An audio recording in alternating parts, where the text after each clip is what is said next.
nous sommes avec Alexandre Chaudière de Château Pesky. Bonjour Alexandre, ça va bien? Bonjour, très bien, merci. J'aimerais que tu nous parles de tes produits. Alors ici, nous sommes dans le sud de la vallée du Rhône, au pied du Mont Ventoux. Oui. On est sur des terroirs plutôt calcaires en général, avec pas mal de sable aussi et d'argile. D'accord. Ça va être un peu les terroirs qu'on va le plus rencontrer dans notre gamme. Oui. Et ensuite, par rapport à chacune des cuvées qui sont présentées ici, on va être sur soit un 100% grenache, ici, 100% grenache. édition Prestige 2015, 70% de grenache, 30% de syrah. Oui. Le Terrasse 2014, 60% de grenache, 40% de syrah. Et le Quintessence 2014, on est à 80% de syrah et 20% de grenache. D'accord. S'il me faut choisir parmi tes 4 produits, lesquels je commencerai avec lesquels? Le mieux, ça serait de commencer sur le Paradou Grenache, puisque c'est celui qui va être le plus sur le fruit, sur la fraîcheur, le côté un petit peu croquant du cépage Grenache. Comment est-ce qu'on va les marier? Alors ça, c'est un cépage, cette cuvée-là en fait peut s'ouvrir assez facilement sur de la charcuterie, on peut le boire légèrement frais, c'est pas un problème, ça s'accompagnera très bien avec ce style de produit. D'accord. En gros, qu'est-ce qu'on attend d'un vin qui vient de Vallée du Rhône? Alors, on attend sud Vallée du Rhône, on va être sur des vins qui sont quand même assez structurés, assez puissants.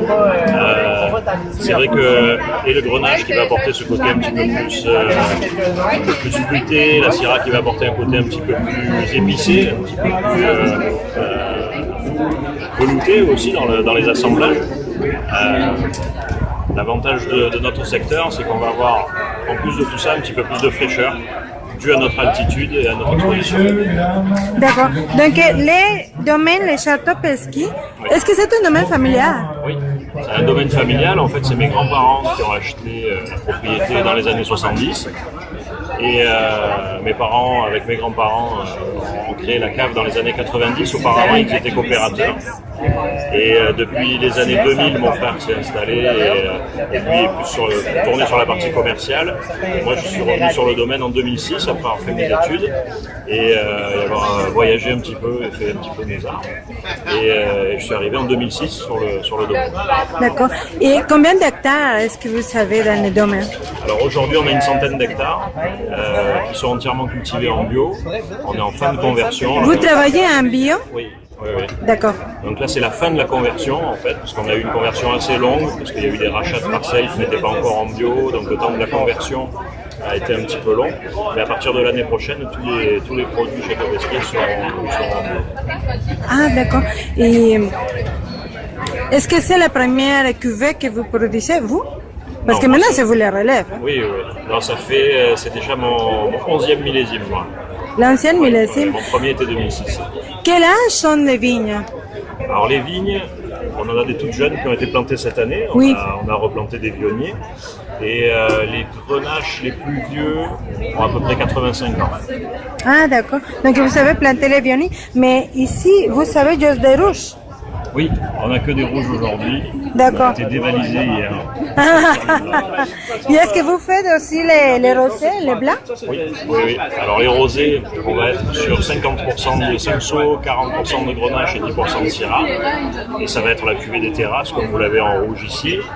On a un terrasse blanc aussi qui va être 70% de vionnier, 15% de roussane, 15% de clairette. Et pour les rosés, c'est quoi les méthodes de vinification que vous utilisez? Alors pour le rosé, on fait quasiment que du pressurage direct. Parce que je pense que si on veut avoir des rosés équilibrés sur la fraîcheur, on est obligé d'avoir une maturité complètement différente que si on était sur un rouge. C'est pour ça qu'on essaye de faire très peu, voire pas du tout de saigner, pour avoir quelque chose de frais, d'agréable et de pas élevé en alcool. On va être aux alentours des 12,5. D'accord, qu'est-ce que ça veut dire saigner? Alors la saignée, pour vous expliquer, c'est qu'on remplit une cuve qui est destinée à faire du rouge, donc avec de la peau, de la pulpe et du jus. Et en fait, on va saigner, c'est-à-dire qu'on va venir soutirer du jus de raisin qui vient juste de prendre un petit peu de couleur dû à la légère macération.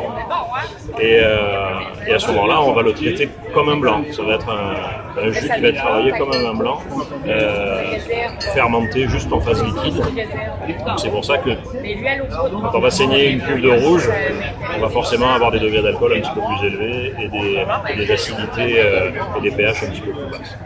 D'accord. Est-ce que les domaines, est-ce que cultivés en plein ou en terrasse? Alors on a un peu tout, on a quand même beaucoup de terrasses, d'où le nom d'ailleurs de notre cuvée la plus importante, c'est cuvée des terrasses. Donc c'est vrai qu'on a souvent des plateaux plutôt de plaine, des plateaux qui vont être plutôt en altitude, et entre ces plateaux-là, on va avoir des terrasses de plusieurs hectares qui vont faire une dizaine de rangées, 5-6 rangées, voilà, ça va être très, très morcelé, mais c'est un peu la typicité de notre secteur. D'accord. Et une dernière question. Qu'est-ce qu'on mange avec? Avec le... Oui, avec le palais. Oui. Alors le grenache ici, on va être plus sur charcuterie, des petites viandes en sauce, des choses comme ça. Au plus on va monter dans notre gamme, et au plus on va être sur des vins structurés qui vont pouvoir s'accompagner avec des gilets, des choses comme ça. Des vins comme Quintessence par exemple, je pense que les viandes qui sont cuisinées devraient accompagner parfaitement. Oui, on commence. Un blanc, un rosé. Un bon barbecue, hein? Un bon barbecue à la québécois. Merci beaucoup, Alexandre. Merci à vous.